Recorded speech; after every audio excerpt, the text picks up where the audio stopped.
Winter salads ideas.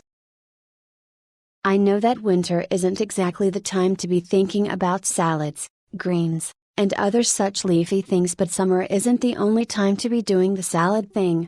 So today I wanted to give you some tools to create your own winter salads from some things that I like to put together to make a salad.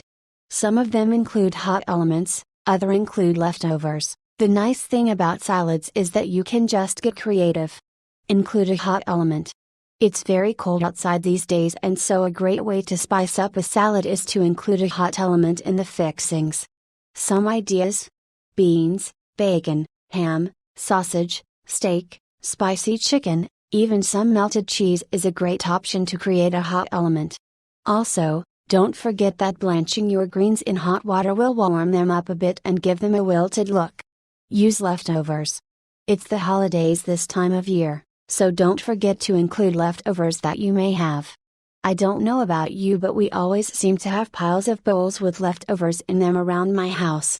Turkey and ham make great toppings, dressings can be dried and turned into croutons, berries and pie fillings can make great toppings as well. If you made a huge salad for a family meal, you can stretch that by keeping it covered in the fridge and adding on your new toppings and reserving it over the week. It's also a great way to fill lunches. Use a variety of greens. Put down that iceberg and pick up some collard greens or raw spinach. Winter is a great time to experiment with other types of greens that you can use throughout the year. Make salads a meal. Add that hot meat element to your salad, add some pasta, even throwing in some crackers or sliced potatoes can take a salad from side dish to main event in just a few minutes.